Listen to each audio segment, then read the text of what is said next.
अजीज़ों, आज का जो मौजू है हमारे सामने, टॉपिक है, वो नोट कर लें। यर्दन के पार आपका मुस्तकबिल है।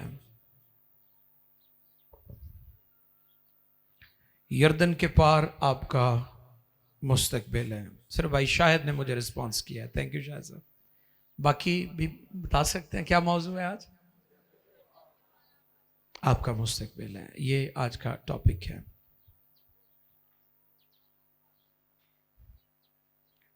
जैसे मैंने अपने पिछले पैगामात में ये बात बताई थी कि 2024 का साल जो गुजर गया, 2025 का साल वैसा साल नहीं है।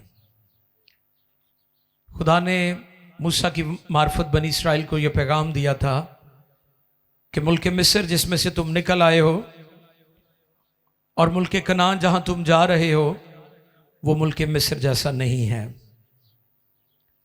तो पैगाम ये था कि ये साल गुजरे साल जैसा नहीं है। और आज जो पैगाम है वो ये है कि यर्दन के पार आपका मुस्तकबिल है। एक आपका माजी था और वो गुजर गया, एक कल था जो गुजर गया, और एक आज है और एक आने वाला कल है जिसके लिए आपको तैयार होना है। हालेलुया। और तैयार रहना है। तैयार होना और तैयार रहना, ये दो फर्क बातें हैं। कई तैयार होंदे रहंदे ने, आखिरी लम्हे भी कहणगे मैं अपनी बेल्ट बस ला रहा हूं, तो वो बेल्ट लांदे घंटा लग जाता है। आपने तैयार रहना है, सिर्फ होना नहीं है। कर लो तैयारी यीशु। आप तैयार होकर, मुझे याद है एक पादरी साहब थे ओकाड़ा में, तो वो कहते मैं कई दफ़ा रात को गर्मियों के मौसम में शूज समेत ही सो जाता हूँ।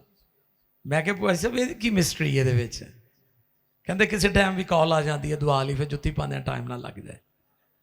मैं क्या गल तो वैसे सही है, इवें रहना चाहिए। जहां पर लिखा तुम्हारी कमरे बंदी रहे, ये रेडीनेस की अलामत है कि आप तैयार हैं। यीशु मसीह ने जब भी एंड टाइम्स के बारे में शागिर्दों को सिखाया तो वहां पर तैयारी की बात की है। तुम्हारी कमरें बंदी रहें और तुम्हारे चिराग रोशन रहें, जलते रहें। फजल का दौर बहुत जल्द खत्म होने वाला है। ग्रेस यानी खुदा दुनिया से मुजाहमत नहीं करता रहेगा। उसने बहुत मौके दिए हैं दुनिया को कि दुनिया वाले तौबा कर लें, तौबा कर लें, तौबा कर लें। लेकिन बहुत जल्द खुदावंद का दिन आने को है, यानी जजमेंट का दिन, अदालत का दिन। तो इसलिए आज ये बात जान लेने की जरूरत है, सीखने की जरूरत है, याद रखने की जरूरत है कि हमने तैयार रहना है। हालेलुया। कि अगर यीशु अगर अभी आ जाए तो आप ये ना कहें जी मैं तेल ढूंढने जा रहा हूं, मैं चिराग रोशन करता हूं। 5 बेवकूफ कंवारियां यही कहती थी ना, हमारे लिए दरवाजा खोल दे। वो अपनी दोस्त, अपनी फ्रेंड्स जो थी, उनको भी कहती थी तो हमें तेल दे दो, हमारी मदद करो। तो इसलिए अजीजों, हमें अपनी आंखें खोल कर रखना है, तैयार रहना है। कलाम खुदा में से आज का टॉपिक है यर्दन के पार आपका मुस्तकबिल है। यशवा 3 बाब की पहली आयत से 17 आयत तक हम पढ़ेंगे। इस पूरे हवाले को हम तिलावत करेंगे। कई दफ़ा हवाला जात थोड़े लंबे भी होते हैं, लेकिन आप ध्यान से सुने क्योंकि आप यहाँ पर सीखने की गर्ज से आए हैं। और जो तालिब इल्म होता है, जो इल्म का तालिब होता है, वो हर वक्त भूखा और प्यासा होता है। मैं कराची में था और पास्टर्स मीटिंग थी, तो मुझे कल किसी का मैसेज आया कि पास्टर साहब आधा पौना घंटा मैसेज कैसे ही गुजर गया, जैसे अभी शुरू किया और अभी ख़त्म हो गया। तो वो थोड़ा लंबा मैसेज दिया करें। मैंने कहा मैं तब तक बोलता हूँ जब तक खुदा का पाक रूह मुझे कहता है।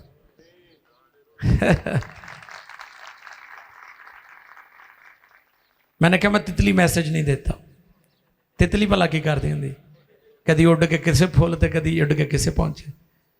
तो मैंने कहा मैं मैसेज देता हूँ टू दी पॉइंट, और मैं कोशिश करता हूँ ठीक जगह पर जाना चाहिए। और मैं लोगों के चेहरे देखकर अपना पैगाम चेंज भी नहीं करता हूं कि मेरे सामने कौन बैठा हुआ है। मुझे ये पता है कि जो कुछ खुदा ने मुझे दिया है वो मुझे आपको देना है, पहुंचाना है। और मैं आपके लिए भी खुदा का शुक्र करता हूं कि आप उसे रिसीव करते हैं। मरियम ने रिसीव किया और कंसीव किया। जो कलाम को रिसीव करता है वही कंसीव करता है, उसी को बरकत मिलती है। यशवा 3 बाब की पहली आयत से 17 आयत तक पढ़ेंगे। जी ध्यान से सुने।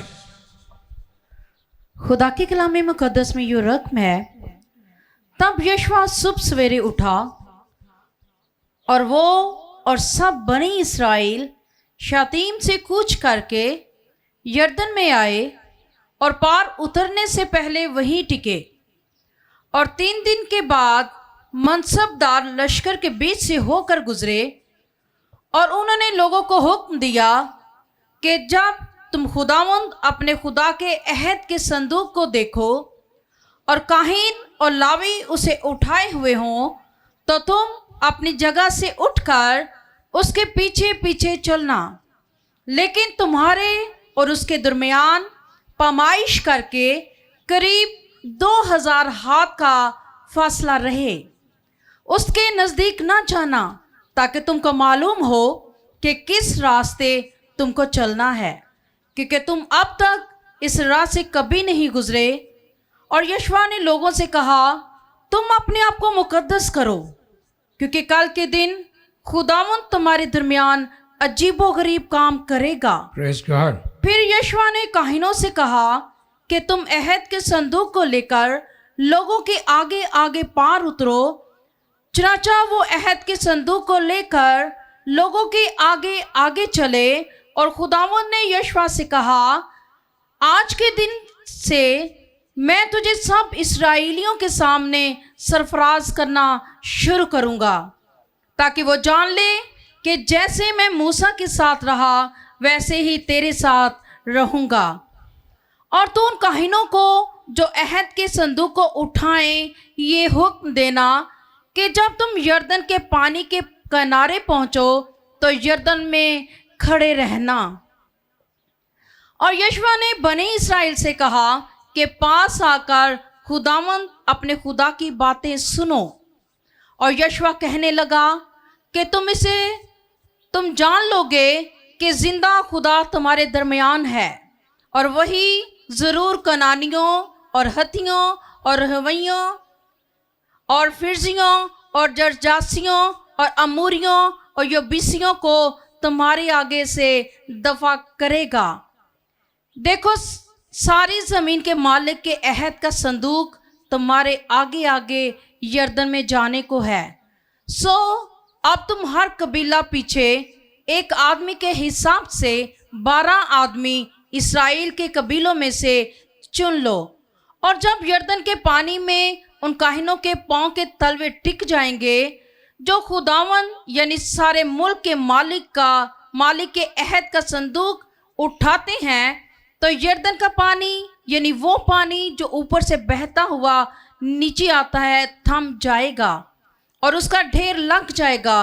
और जब लोगों ने यरदन के पार जाने को अपने डेरों से कूच किया और वो काहिन जो अहद का संदूक उठाए हुए थे लोगों के आगे आगे हो लिए। और जब अहद के संदूक के उठाने वाले यरदन पर पहुंचे और उन काहिनों के पांव जो संदूक को उठाए हुए थे किनारे के पानी में डूब गए, क्योंकि फसील के तमाम अयाम में यरदन का पानी चारों तरफ अपने किनारों से ऊपर चढ़कर बहा करता है। तो जो पानी ऊपर से आता था वो खूब दूर अदूम के पास जो जरतान के बराबर एक शहर है रुककर एक ढेर हो गया। और वो पानी जो मैदान के दरिया यानी दरियाए शोर की तरफ बह कर गया था बिल्कुल अलग हो गया और लोग ऐन यरू के मुकाबिल पार उतरे। और वो काहिन जो खुदावंद के अहद का संदूक उठाए हुए थे यरदन के बीच में सूखी जमीन पर खड़े रहे और सब इस्राएली खुश्क जमीन पर होकर गुजरे, यहाँ तक कि सारी कौम साफ यरदन के पार हो गई। आमीन। मुकद्दस कलाम के पढ़े सुने समझे और कबूल किए जाने पर खुदावन की बरकत सब कहें आमीन। हालेलुया। रिसेंटली मैं यूरोप के मिशन ट्रिप पर था और मुझे ग्रीस जाने का मौका मिला और वहाँ पर मुझे कोरिन्थ भी जाने का मौका मिला। उसी कलीसिया जिसको पौलुस रसूल ने कुरिन्थस की कलीसिया को खतूत लिखे। और फिर मुझे माल्टा में, जहाँ पर अमाल 27वें बाब का वाक़या है कि मिलते में जहाँ पर पौलुस रसूल का जहाज़ जब टूट गया तो बहते हुए वहाँ पर पहुँचे और एक सांप ने काट लिया। अमाल 27वें बाब में तो लोग कह रहे थे कि ये शख्स हो सकता है मर जाए, लेकिन जब उन्होंने देखा कि खुदा की कुदरत ने पौलुस रसूल को ज़िंदा रखा है तो उन्होंने कहा कि ये देवता है। तो ये सारे वाक़यात मैंने अपनी आंखों से देखे। तो एक बात मेरे ज़हन में आ रही थी कि जो लोग बाइबल मुकद्दस पर एतराज़ करते हैं कि ये तब्दील हो गई है, ये अपनी असली हालत में नहीं है, तो उनके लिए मेरा पैगाम है, उनके लिए मेरी दुआ है कि खुदा उनको इन मकामात पर ले जाए और वो अपनी आंखों से जाकर बाइबल को देख लें कि बाइबल वही है जो यहाँ पर लिखी हुई है। हालेलुया। बाइबल की सदाकत को, हकानियत को, ऑथेंटिसिटी को अगर लोग जानना चाहते हैं तो इनको वहाँ पर ले जाएं जहाँ पर बाइबल कलम बंद हुई है। जिन वाक़यात का जिक्र है वो बिल्कुल आज भी वैसे ही है, वो नज़र आती है। जिसको जो बाइबल लिखी हुई बाइबल पर जिसको एतराज़ है वो बाइबल वहाँ पर जाकर देख ले। और दूसरी बात, अभी हमने देखा पाक कलाम में 2 बड़े वाक़यात हुए हैं बनी इस्राइल। हम ज़्यादातर बहरे कुलज़ुम का जो वाक़या है उसको हम डिस्कस करते और कोट करते हैं, लेकिन आज हम इस वाक़े को कोट करेंगे, इसको सीखेंगे, इसको अंडरस्टैंड करेंगे जो यरदन को 2 हिस्सों में कर दिया था। एक, खुदा ने अपनी कुदरत जाहिर करके बहरे कुलज़ुम को, समंदर को 2 हिस्सों में किया था। उस पर बहुत सारे गीत भी हैं, उस पर बहुत सारे पैगामात भी हैं, लेकिन ये वाक़या हम बहुत कम बयान करते हैं। यहां पर भी आप देखें लाखों की तादाद में लोग थे और वो खुदा पर भरोसा करते थे। खुदा उनके लिए खुराक भी मुहैया करता था। लाखों लोगों के लिए खुराक, पानी, सब कुछ। बियाबान के अंदर खुदा ने कितने बड़े और अजीब काम किए थे और बनी इस्राइल बहुत जल्द भूल जाते थे। इसी तरह आज हम भी खुदा की मेहरबानियों और उसके अजीब कामों को बहुत जल्द भूल जाते हैं। कलाम खुदा में से जो तिलावत की गई है वो यशवा 3 बाब की पहली आयत से 17 आयत तक, यानी ये पूरा चैप्टर हमने तिलावत किया है। और इसमें जो पैगाम है वो ये है, यरदन के पार आपका मुस्तकबिल है। यीशु ने क्या कहा था? शागिर्दों को कहा सामने वाले गांव में जाओ। कौन से गांव में? यीशु ने ये नहीं कहा पिछले वाले गांव में जाओ, माजी में जाओ। कई माजी की बातें कर करके बड़े खुश हो। मेरा अब्बा बड़े पैसे कमांदा सी, असी बड़े ठीक ठाक हुन्ने सां, देसी घ्यो दी हांडी पकदी सी ते माँ मेरी सराहने च पैसे पा के रख लेंदी सी। ठीक है, उन्होंने अच्छी मेहनत की है, लेकिन आप क्या कर रहे हैं? मेरा आपसे सवाल है, आप कहाँ पर खड़े हैं? मैं दुआ बहुत करता होता था, मैं रोज़े बड़ा ही रखता होता था, मेरे वसीला से मौजे होते थे। ये माजी है, लेकिन हमारा खुदा माजी, हाल और मुस्तकबिल का खुदा है। खुदा ला तब्दील है। इब्रानियों के खत का मुसन्निफ लिखता है यीशु मसीह कल, आज, बल्कि अब तक यकसा है, गैर मुनक़सिम, ला तब्दील।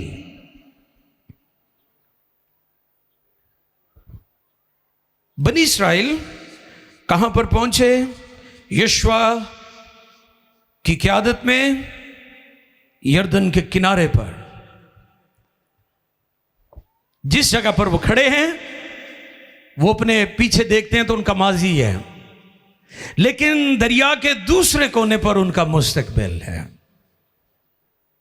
अब उन्होंने फैसला करना है कि माजी जी रहना है, गरीब ही रहना है, मायूस ही रहना है, या कदम अगे वधा के खुदा दियां बरकतां नूं इंजॉय करना है।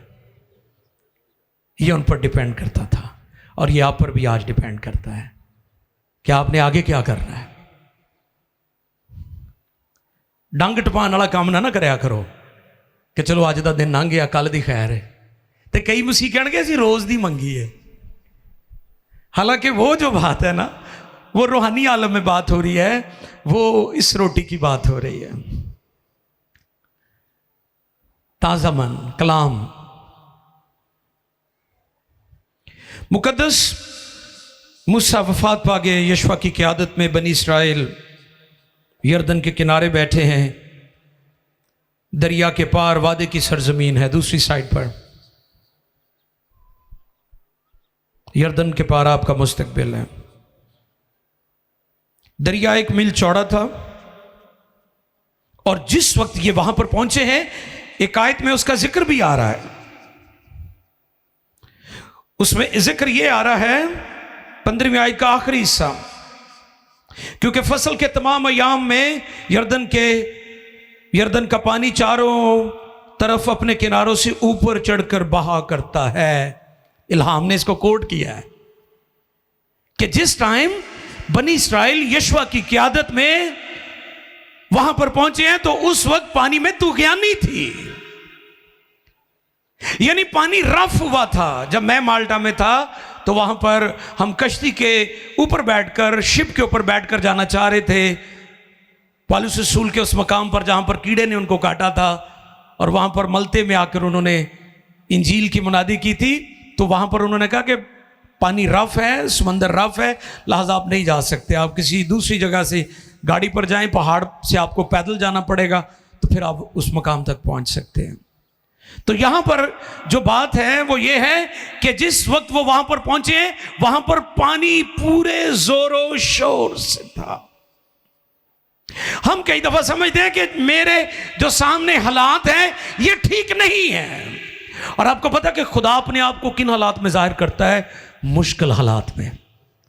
खुदा नॉर्मल हालात में आप पर जाहिर नहीं होगा। आप कई दफा कहते हैं ना भी चलो नॉर्मल हालात ही खुदा ने वेख लिए, नहीं नहीं, खुदा हमेशा मुश्किलात में आप पर जाहिर होता है। जब आप चैलेंजेस में, मुश्किलात में, प्रॉब्लम्स में, आपके खिलाफ बड़े लोगों ने प्रोपोगंडे मंसूबे बनाए होते हैं, फिर खुदा अपने आप को जाहिर करता है कि मैं तेरा खुदा, तेरे साथ हूँ, तू ना घबरा, तू ना डर, मैं तेरे नाल हाँ। खुदा हमेशा अपने आप को मुश्किल हालात में जाहिर करता है। दूसरी आयत में लिखा है कि उनके पास वक्त थोड़ा था। उनके पास, आए देखें, उनके पास वक्त थोड़ा था। और कितना था? दूसरी आयत में ये बात लिखी है, और 3 दिन के बाद मनसबदार लश्कर के बीच से होकर गुजरे। कितने दिन थे उनके पास? 3 दिन। 3 दिन, 3 डेज में उन्होंने इस बफरे हुए दरिया को, जिसका पानी शोर कर रहा है और वो अपने मुस्तकबिल में दाखिल होना चाहते हैं, लेकिन वो उन्हें डराने की कोशिश कर रहा है कि रुक जाएं, ना आगे जाएं, ठीक नहीं है। 3 दिन थे, वक्त थोड़ा था, उनके पास ज्यादा वक्त नहीं था। हम चीजों को इल्तवा में डाल देते हैं, हम अपनी जिम्मेदारियों के बारे में गफलत इख्तियार कर लेते हैं, अपने बच्चों के बारे में, उनकी एजुकेशन के बारे में, उनकी शादी के बारे में, उनकी रोजमर्रा जरूरियात के बारे में, अपने खानदान के मुस्तकबिल के बारे में हम हमेशा अल्तवा का रवैया रखते हैं कि कोई नहीं, हो ही जाएगा, कोई नहीं, कारी लवांगे, कोई नहीं, एडमिशन करा ही देंगे। लेकिन मैं आपको पैगाम देना चाहता हूं कि कलाम खुदा में लिखा है कि हमें उसका काम दिन ही दिन में करना है। इससे मुराद यह है कि जो वक्त खुदा ने आपको दिया है वो कीमती है, वो खास है। आप लेट ना हो, इस पर पहले भी हम सीख चुके हैं। खुदा कभी लेट नहीं होता, खुदा का कोई काम लेट नहीं होता, खुदा का सूरज वक्त पर निकलता है। ये सारी गैलेक्सीज जो है सदियों से, हजारों लाखों सालों से इसी तरह है, लेकिन मेरे अजीजों हम देर करते हैं, अल्तवा का शिकार हो जाते हैं। उनके पास वक्त थोड़ा था, अगर वो कोताही करते, लापरवाही करते, तो वो कभी मुल्क कनान यानी प्रॉमिस लैंड में दाखिल ना होते। हर काम को वक्त पर करो, दूसरी बात, उन्होंने मनसबदारों की बात मानी, यानी लीडरों की। साडा की प्रॉब्लम है, घर च असीं अम्मी अब्बे नूं नहीं मानते, ते गिरजे च पादरी नूं नहीं, ते महल्ले च चौधरी साहब नूं नहीं मानते, भाई कामरान नूं। ये साडा रवैया है। मैं मसीहां दी गल करदा, बाकियां दा नहीं मैनूं पता। घर च असीं माँ प्यो की गल कोई नहीं सुनते, तो गिरजे च असीं पास्टर साहब नूं पल्ले नहीं बन्नते, और हुकूमतों को भी नहीं हम फॉलो करते। मसीहों को ख़ास ताकीद की गई है कि आला हुकूमतों के ताबे रहो। मुझे नहीं पता दूसरे अदियान में ये किस तरह लिया जाता है, लेकिन हम मसीहों को ये ताकीद की गई है कि हमने इख्तियार वालों की ताबे फरमानी करनी है।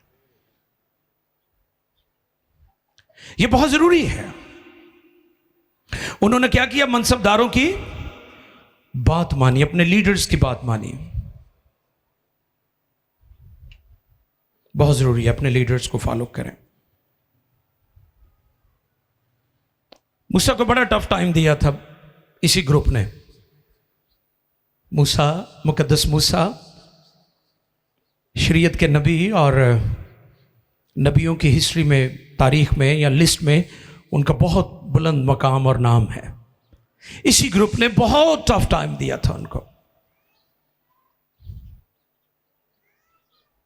क्योंकि बेशुमार लोग हैं उनके अंदर ये बात, उनके ब्लड के अंदर है कि उन्होंने बात नहीं माननी, उन्होंने बेवफाई करनी ही करनी है। मुझे ग्रीस में पादरी साहब थे, तो उन्हें कुछ लोग वहाँ टफ टाइम दे रहे थे कलीसिया में, तो मुझे कहते भाई साहब को फार्मूला ही दसो, तुम पुराने पादरी हो।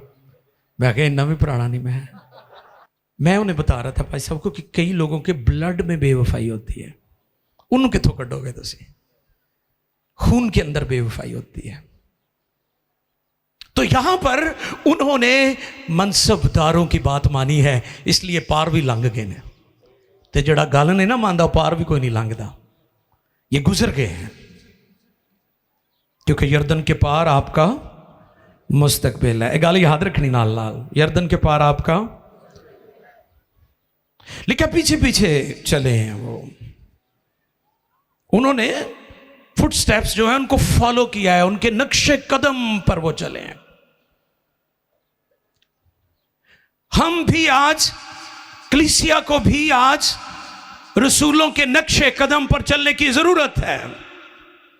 मुझे बहुत अच्छा लगा, कामरान भट्टी ने, हमारे भाई ने कहा कि आप शूज समेत वहां तक आ जाएं। कामरान ने वहां से शूज उतारे और खुद उठा के यहां पर उधर रखे, तो मैं देख रहा था, नोट कर रहा था। हमें इस चीज को अंडरस्टैंड करना है, पुलपट के तकद्दुस को, इबादत के तकद्दुस को। हमने आज चर्च को वेस्टर्न स्टाइल में तब्दील करने की कोशिश की है। आज की कलीसियाओं के लिए मेरा पैगाम है कि बाइबल की तालीम ना तो ईस्टर्न है ना वेस्टर्न है, ये किंगडम की तालीम है, ये आसमान की तालीम है। इसमें आसमानी कवानीन है, जमीनी नहीं है। बाइबल मुकद्दस जो है ये कॉन्स्टिट्यूशन है हेवन का, आसमान का। और दुनिया का कोई कानून, किसी भी मुल्क का कॉन्स्टिट्यूशन जो है खुदा के कलाम से ऊपर नहीं है, खुदा का कलाम ऊपर है। सुप्रीम लॉ है ये। बाइबल की बात, खुदा के कलाम की बात, इसे कभी भी तोड़कर मरोड़कर पेश करने की कोशिश ना करें। ये सुप्रीम लॉ है, सुपीरियर है, सबसे ऊपर है ये। पीछे पीछे चले। अहद का संदूक था उनके पास, खुदा की हजूरी का सिंबल, यानी खुदा उनके साथ साथ चलता था। और जिनके साथ खुदा चलता है वो कभी नहीं हारते। जंग जिन्हां दी लड़दा यहोवा, वो जंग कभी नहीं हारते, वो जीतते हैं।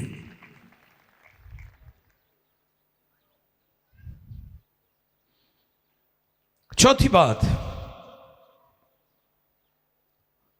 Don't repeat your mistakes. आप गलतियों से सीखते नहीं बल्कि गलतियों को दोहराते हैं। अगर गुजरे साल में आपने गलतियां की हैं तो उन गलतियों को नोट करें और कहें कि इस साल मैंने उन गलतियों को नहीं करना। बेहतर मुस्तकबिल के लिए, ताबनाक मुस्तकबिल के लिए, जलाली मुस्तकबिल के लिए। आपने उन गलतियों को जो पिछले साल की इस साल रिपीट नहीं करनी। गलतियों से सीखें। 9वीं और 10वीं आयत में पढ़ेंगे, नहीं नोट कर ले। खुदा पर भरोसा करें, खुदा पर भरोसा करें। खुदा तुमको गलबा देगा, मगर तुमको खुदा पर भरोसा करना होगा। जैसे मैंने कहा कि ये वो वक्त था जब दरियाए यर्दन में पानी जोरों शोर से था। 1 मील थी चौड़ाई उसकी, कितने? अब तो वो छोटा सा हो गया। हम गए वहां पर, पानी के बपतिस्मे हमने दिए थे। दूसरी तरफ इस्राएल की फौजें खड़ी थी, इस तरफ जॉर्डन था, जिस साइड पे हम थे। तो अजीब ही खुशी थी, क्योंकि वो होली लैंड है हमारे लिए, प्रॉमिस लैंड, और मुकद्दस जगह है, और बहुत सारे मुकद्दस मकामात हैं जिनका ताल्लुक हमारे ईमान से है। यूहन्ना बपतिस्मा देने वाले का घर, जहां पर वो खड़ा होकर लोगों को कहता था, ऐसा हम के बच्चों, करीब ही उसके झाड़ियां हैं। छोटा सा घर था उसका, जैसे छोटे से गार नहीं होते, निके निके डेरे पैलियां च बने होंगे ने। तो मैं गौर कर रहा था कि कितनी बड़ी अजीम हस्तियां थी। वो बड़े बड़े महलों पैलेसों में नहीं रहती थी, छोटे छोटे घरों में रहती थी। इस पर पहले भी मैंने पैगाम दिया था कि खुदा के खैमों में रहने वाले लोग बहुत पसंद हैं। अब्राहम खैमों में रहता था, ये सब लोग खैमों में रहने वाले थे, खैमों में जिंदगी गुजारते थे, क्योंकि वो समझते थे कि जमीन आर्जी है, आसमान मुस्तकिल है। जमीन वक्ती है और आसमान पर हम हमेशा के लिए रहेंगे। उनके सामने बहुत बड़ा चैलेंज था। और एक बड़ी खास बात जो मैं इस जगह पर आपको कहने वाला हूं, वो ये है कि उन्होंने रुके हुए या खुश्क पानी में पांव नहीं रखे। ये सीखने वाली बात है, नोट कर लें। ईमान के अगले लेवल पर मैं आपको लेकर जाना चाहता हूं। यशुआ ने, मनसबदारों ने, बनी इस्राइल ने, काहिनों ने, जिन्होंने संदूक उठाया हुआ था, उन्होंने दरिया यर्दन में पांव उस वक्त नहीं रखा जदों पानी रुक गया सी। No no no no no no no, उस वक्त रखा पांव जब पानी पूरे जोरों शोर के साथ था। ਅਸੀਂ ਕਹਿੰਦੇ ਆ ਜਦੋਂ ਹਾਲਾਤ ठीक हो जाएंगे तो फिर ਅਸੀਂ दुआ भी करा करांगे, फिर ਅਸੀਂ खुदा दा काम भी करांगे, फिर ਅਸੀਂ गवाही भी दांगे। No no no no no, ऐसे खादम नहीं चाहिए उसे ਜਿਹੜੇ ਇਹ ਕਹਿਣ कि सानू ਜਿਹੜਾ तनख्वाह देगा ਅਸੀਂ ਉਹਦੇ ਨਾਲ ਹੀ मिनिस्ट्री करांगे। No no no no no no, हमें मोटर बाइक मिलेगी तो हम खिदमत करेंगे, कार मिलेगी तो खिदमत करेंगे, पैसा आएगा हमारे बैंक अकाउंट में, खुश होंदे रहंदे ने कि इन्ने पैसे ने मेरे अकाउंट 'ਚ, ਤੇ ਉਹ ਤੁਹਾਨੂੰ ਕੀ ਦੇਣ ਦੇ ਨੇ? ਤੁਸੀਂ ਵੇਖ ਕੇ ਹੀ खुश हो रहे हो ना। रोटी तो ਤੁਸੀਂ ਉਹੀ ਖਾਣੀ ਹੈ ਜਿਹੜੀ 2 ਖਾਂਦੇ ਹੋ, ਤੇ ਕੋਈ थोड़ा ਜਿਹਾ तगड़ा होएगा 3 खा लेगा। आप ये कहते हैं कि ज़रूरतें पूरी होंगी फिर मिनिस्ट्री करूंगा। मैं आपको यह पैगाम देता हूं कि बनी इस्राइल ने ठहरे हुए, रुके हुए पानी, खुश्क पानी में पांव नहीं रखे, उस वक्त रखे हैं जब पानी पूरे जोर शोर के साथ था। पानी का शोर उन्हें डरा रहा था, उन्हें खौफजदा कर रहा था। इन हालात में उन्होंने अपने पांव पानी के अंदर रखे हैं, फिर पानी 2 हिस्सों में हुआ। आपको पता हम ईमान का स्टेप क्यों नहीं उठाते? क्योंकि हम हालात के बेहतर होने का इंतजार कर रहे होते हैं, और खुदा कभी भी अपने आप को बेहतर हालात में जाहिर नहीं करता। बाइबल की हिस्ट्री पढ़कर देख ले, जब भी खुदा जाहिर हुआ है, जब भी खुदा नजर आया है, मुश्किलात में नजर आया है, पानी के शोर में नजर आया है। जब लोग आपको बुरा भला कह रहे होते हैं, खुदा आपकी मदद के लिए खड़ा हुआ है। आप हिस्ट्री देख लें, बाइबल की हिस्ट्री, नबियों की हिस्ट्री देख लें, मुकद्दसीन की हिस्ट्री देख लें, यीशु के रसूलों की हिस्ट्री देख लें। उनके साथ तब खुदा ने अपनी कुदरत जाहिर की है जब वो मुश्किलात में थे। तो खुदा कभी पीसफुल हालात में जाहिर नहीं होता, और जंग की तैयारी बड़ी जरूरी है। जंग की तैयारी, रूहानी जंग की मैं बात कर रहा हूं। आज मेरा ये पैगाम है आपके लिए कि आप यर्दन के उस पार ना बैठे जहां पर आपका माजी है, आप यर्दन के उस हिस्से में जाएं जहां पर आपका मुस्तकबिल है। क्योंकि आज जो हमारे सामने पैगाम है वो ये है कि यर्दन के पार आपका मुस्तकबिल है। इसलिए तो बहुत सारे लोग मैंने देखा है, ना वो रूहानी तरक्की करते हैं, ना वो फाइनेंशियली कोई तरक्की करते हैं, ना प्रॉस्पेरिटी लाइफ में आती है, ना कुछ और आता है, क्योंकि वो अच्छे वक्त का, पानी के थमने और रुकने का इंतज़ार करते हैं, इंतज़ार करते हैं। अजीज़ों, यशवा की क़यादत में बनी इस्राएल पार हो गए। खुदा ने उनके लिए कुदरत जाहिर की, खुदा ने अपना मौजज़ा किया। देखिए ज़रा 13वीं आयत पढ़ें। 13वीं आयत मुकद्दसा 3:13 में लिखा है, और जब यर्दन के पानी में उन काहिनों के पांव के तलवे टिक जाएंगे जो खुदावंद यानी सारी दुनिया के मालिक के अहद का संदूक उठाते हैं, तो यर्दन का पानी यानी वो पानी जो ऊपर से बहता हुआ नीचे आता है थम जाएगा और उसका ढेर लग जाएगा। ढेर लग जाएगा। कभी वेख्या पानी का ढेर लगता है? नहीं लगता। किन्ना के लाओगे तुसी? पानी का ढेर किन्ना के लाओगे? यानी पानी चलन दिया है तो किन्ना के तुसी उहदे ढेर ला सकते? तुसी विचों कोई चीज़ गुजारो उन्हें फे आ जाना। ढेर तो मिट्टी का लगता होंदा है, रेत का लगता होंदा है, पत्थरों का लगता होंदा। पानी का ढेर कभी वेख्या है? लेकिन ईमान वाले पानी का ढेर भी लाते हैं। इत्थे लिखा है कलाम से, ईमान से कदम उठाया ना उन्होंने, पानी का ढेर लाता। आइलैंड्स जो बनती है ना, दुबई की मैं हिस्ट्री देख रहा था, वहाँ पर 100 के करीब ऐसी आइलैंड है जो उन्होंने बनाई थी तो हुण फिर डुब गई है। ऐ तो काम है।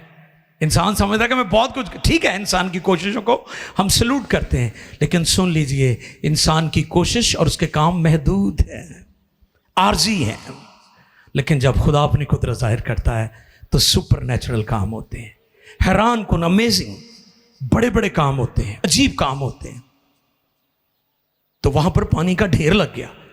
जब बैर कुल्ज़म 2 हिस्से में हुआ तो दीवारें थी, जैसे ये दीवारें बनी हुई हैं, इसी तरह पानी दीवारों में खड़ा हो गया था और बनी इस्राएल में बीच में से गुजर गए। तो यही काम यर्दन में भी हुआ है, पानी का ढेर लग गया है। और खुदा ने कहा था कि जब काहिन जो संदूक उठाए हुए हैं उसमें से गुजरेंगे तो पानी का जो है वो ढेर लग जाएगा। और जब लोगों ने यर्दन के पार जाने को अपने डेरों से कूच किया और वो काहिन जो अहद का संदूक उठाए हुए थे लोगों के आगे आगे हो लिए, और जब अहद के संदूक को उठाने वाले यर्दन पर पहुंचे और उन काहिनों के पांव जो संदूक के उठाए हुए थे किनारों के पानी में डूब गए, क्योंकि फसल के तमाम अय्याम में यर्दन का पानी चारों तरफ अपने किनारों से ऊपर चढ़कर बहा करता है। तो जो पानी ऊपर से आता था, पानी ऊपर से आता था, जो पानी ऊपर से आता था, वो खूब दूर अदूम के पास, वाह, वो खूब दूर अदूम के पास, जो जरतान के बराबर एक शहर है, रुक कर एक ढेर हो गया। और वो पानी जो मैदान के दरिया यानी दरियाई शोर की तरफ बहकर गया था बिल्कुल अलग हो गया जी। और लोग एन यरू के मुकाबल पार उतरे। वाह, पहुंच गए अपनी मंजिल थे। Hallelujah, hallelujah. ये आंधियां, ये जुल्मतें सब रोकेंगी तुझे बढ़ने से। दुख सहता जा, आगे बढ़ता जा। आओ झुकें और खुदा के हुजूर कहें, खुदाबंद इस पैगाम से मेरे ईमान को ताज़ा दम कर दे। और सब खड़े हो जाएं, सब खड़े हो जाएं कि खुदा मेरे ईमान को ताज़ा दम कर दे। मुझे पता है दुनिया और उसके हालात ठीक नहीं हैं, दुनिया और उसके हालात ठीक नहीं हैं। फाइनेंशियली दुनिया क्राइसिस में है, इखलाकी तौर पर दुनिया दिवालिया हो चुकी है, दुनिया में मादा परस्ती है, लोग जिस्म की ख्वाहिशों के पीछे भाग रहे हैं। ऐ खुदा, मेरी आंखें तेरे आसमान की तरफ लगी रहें, मेरी आंखें तेरी तरफ लगी रहें। मेरी मदद फरमा, मेरी मदद फरमा करें और दुआ करते रहें। दुआ करते रहें, खामोश ना हो बल्कि दुआ करते रहें, दुआ करते रहें। थोड़ी देर में मैं बीमारों के लिए भी दुआ करूंगा, लेकिन उससे पहले मैं चाहता हूँ इस कलाम को अपने दिलों में लें, इस कलाम को अपने दिलों में लें। बनी इस्राइल ने यीशुआ की क़ियादत में इस दरिया को पार किया जब पानी का शोर था। 1 मील चौड़ा दरिया था ये, जिसमें से उन्हें गुजरना था। और उन्होंने उस वक्त पांव नहीं रखे जब पानी खुश्क हो गया, या पानी का ढेर लग गया, या पानी रुक गया, या पानी थोड़ा था। उन्होंने उस वक्त पांव रखे जब पानी पूरे जोर शोर के साथ था। खुदा चाहते हैं आप ईमान से कदम उठाएं। खुदा चाहते हैं आप ईमान की बोली बोलें। खुदा चाहता है कि आप ईमान से आगे बढ़े। खुदा आपको बरकत देना चाहता है। खुदा आपको सरफराज करना चाहता है। खुदा आपको उठाना चाहता है। खुदा आपकी मजबूरियों को, मुश्किलात को, आपकी तकलीफ को जानता है, लेकिन वो आपको अगले लेवल पर लेकर जाना चाहता है। वो हालेलुया। दुआ कर सकते हैं आप। और अगर अभी तक आप पाकरू से ममूर नहीं है तो दुआ करें, आपकी जुबान खुल जाएगी। आप जुबानें बोलेंगे, पाकरू की जुबानें, आसमानी जुबानें, गैर जुबानें, बेगाना जुबानें।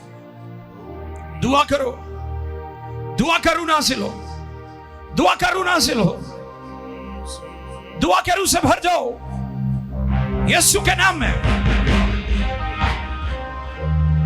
Hallelujah, hallelujah. यीशु के नाम में दुआ के रूह से भर जाओ।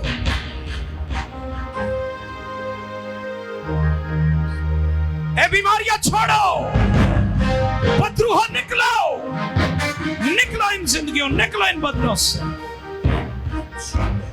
बीमार शिफा पाए, हर एक जुआ बंधन टूटे, बीमारियों के जुए बंधन टूटे, गुर्बत के जुए बंधन टूटे, जुए के बंधन टूटे, आजादी पाओ, शिफा पाओ, बहाल हो जाओ, फाइनेंशियल ब्रेक थ्रू, मैरिज पाओ, औलाद की नेमत, बंद दरवाजे खुले, बिजनेस पर बरकत, जॉब्स पर बरकत, एजुकेशन में कामयाबी, और जो दरवाजे आज तक बंद है वो यीशु के नाम में खुल जाए। खुदावंद, आज मेरी दुआ है इस जगह पर एक एक भाई बहन, बच्चे अजीज शिफा पाए। जो नाज़रीन मुझे देख रहे हैं, बाद में भी देखेंगे, वो भी शिफा पाए। और खुदाम तेरी बड़ी कुदरत जाहिर हो, तेरी बड़ी कुदरत जाहिर हो, तेरा हाथ बढ़े, तू जलाल पाए।